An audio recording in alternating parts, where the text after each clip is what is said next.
ओम श्री परमात्मने नमः। कठरुद्रोपनिषद अध्याय पहला आगे। जो जगत का प्रकाशक है, नित्य प्रकाश के रूप में अपने द्वारा ही प्रकाशित है, वही जगत का साक्षी है। निर्मल आकृति वाला सबका आत्मा है। वह प्रज्ञान घन स्वरूप है। सब प्राणी उसी में प्रतिष्ठित हैं।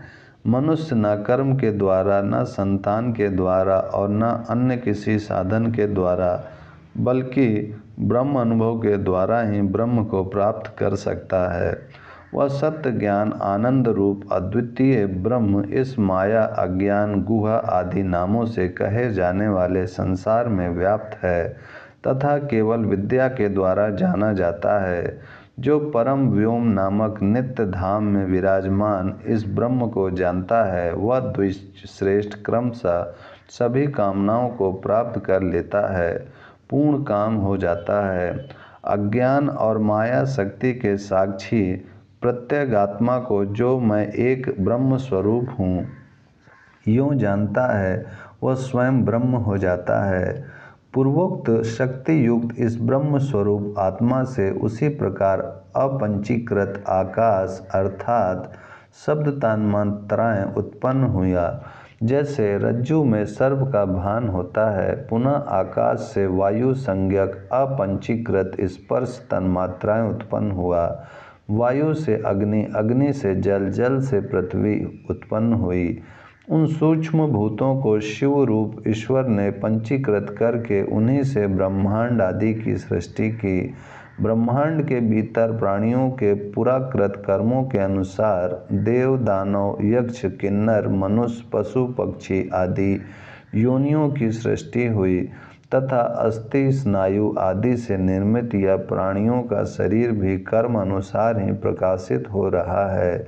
समस्त शरीरधारियों का यह जो अन्नमय आत्मा स्थूल शरीर प्रकाशित हो रहा है, उससे भिन्न एक प्राणमय आत्मा और है, जो इस अन्नमय आत्मा के भीतर स्थित है। उससे भी सूक्ष्म दूसरा विज्ञानमय आत्मा है, जो प्राणमय आत्मा के भी भीतर स्थित है।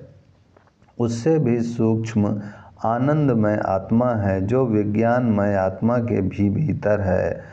अन्नमय आत्मा प्राणमय से भरा है। उस समय प्राणमय आत्मा स्वभावतः मनोमय आत्मा से पूर्ण है। मनोमय आत्मा विज्ञानमय से पूर्ण है। सदा सुख स्वरूप विज्ञानमय आत्मा आनंद से पूर्ण रहता है। उसी प्रकार आनंदमय आत्मा अपने से भिन्न साक्षी रूप सर्वव्यापी सर्व अंतर्यामी ब्रह्म के द्वारा पूर्ण है। वह ब्रह्म किसी दूसरे के द्वारा नहीं, बल्कि स्वतः सब ओर से पूर्ण है। जो यह सत्य एवं ज्ञान स्वरूप अद्वितीय ब्रह्म है, वही सबका पुच्छ आधार है। वह सबका सार एवं रसमय आनंद स्वरूप है। उस सनातन तत्व को प्राप्त कर यह देही सर्वत्र सुखी होता है। इसके सिवा अन्यत्र सुखता कहाँ है। अखिल प्राणियों के आत्मस्वरूप इस परमानंद ब्रह्म के न होने पर कौन मानव जीता रह सकता है, अथवा कौन प्राणी नित्य चेष्टा करता है। अतएव सर्वंतर्यामी रूप से जो चित्त में भासित होता है, वही परम पुरुष दुखों से घिरे हुए जीव आत्मा को सदा आनंद प्रदान करता है। जो अदृश्य तत्व आदि लक्षणों से युक्त इस परतत्व से अभेद रूप परम अद्वैत को प्राप्त कर लेता है, वही महासन्यासी है।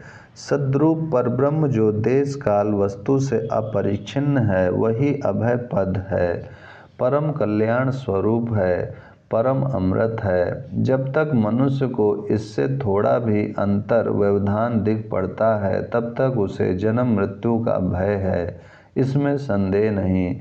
भगवान विष्णु से लेकर क्षुद्राति क्षुद्र तृण पर्यंत सभी तारतम्य के अनुसार नित्य इसी आनंद कोश से आनंद प्राप्त करते हैं।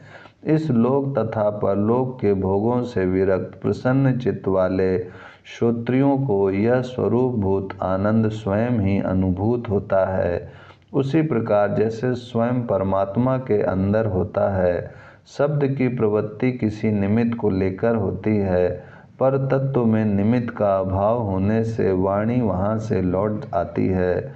जो सब विशेषों से रहित परानंद रूप तत्व है, वहाँ शब्द की प्रवृत्ति कैसे हो?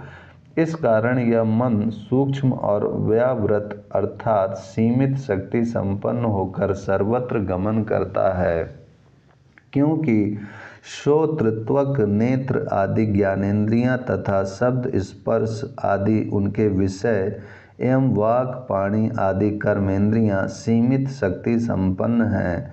अतएव पर तत्व को प्राप्त करने में ये समर्थ नहीं हैं। जो साधक उस द्वंद्व रहित निर्गुण सत्य स्वरूप और विज्ञान घन ब्रह्मानंद को यह मेरा ही स्वरूप है इस प्रकार जान लेता है, उसे कहीं भी भय नहीं होता। इस प्रकार जो अपने इंद्रियों का स्वामी अपने गुरु के उपदेश से आत्म साक्षात्कार के द्वारा ब्रह्मानंद को जानता है, वह साधु असाधु कर्मों के द्वारा कभी संतप्त नहीं होता। विषय तापक है और चित्त ताप्य है। चित्त और उसके विषयों से यह अखिल जगत विभासित हो रहा है, परंतु वेदांत शास्त्र के वाक्यों के ज्ञान से यह प्रत्यगात्मा के रूप में अनुभूत होता है।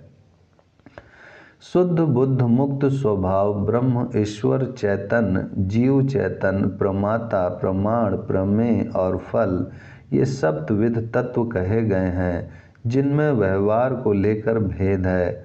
मायाकृत उपाधियों से अत्यंत मुक्त ब्रह्म शुद्ध चैतन्य कहलाता है। माया के संबंध से वह ईर्ष है, अविद्या के वशीभूत वही जीव है तथा अंतःकरण के संबंध से वही प्रमाता ज्ञाता कहलाता है। उस अंतःकरण की वृत्ति के संबंध से वह प्रमाण संज्ञा को प्राप्त होता है। वह चैतन्य जब तक अज्ञात है तब तक प्रमेय कोटि में आता है और वही ज्ञात हो जाने पर फल कहलाता है।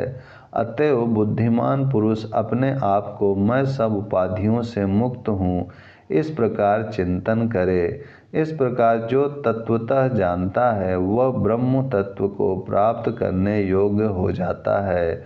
मैंने समस्त वेदांत के सिद्धांतों का सार यथार्थतः कहा है। जीव स्वयं अपने ही कर्मों से उत्पन्न होता है, स्वयं ही मरता है और स्वयं ही अवशिष्ट रहता है। यह सब आत्मा की क्रीड़ा है। आत्मा के सिवा कोई दूसरा तत्व नहीं है। यही उपनिषद रहस्य है। कृष्ण यजुर्वेदीय कट रुद्रोपनिषद समाप्त। ओम शांति शांति शांति। जैसे घड़े का प्रकाश सूर्य घड़े के नाश हो जाने पर नष्ट नहीं होता, वैसे ही देह का प्रकाशक साक्षी आत्मा देह के नाश से नाश को प्राप्त नहीं होता। ओम शांति शांति शांति।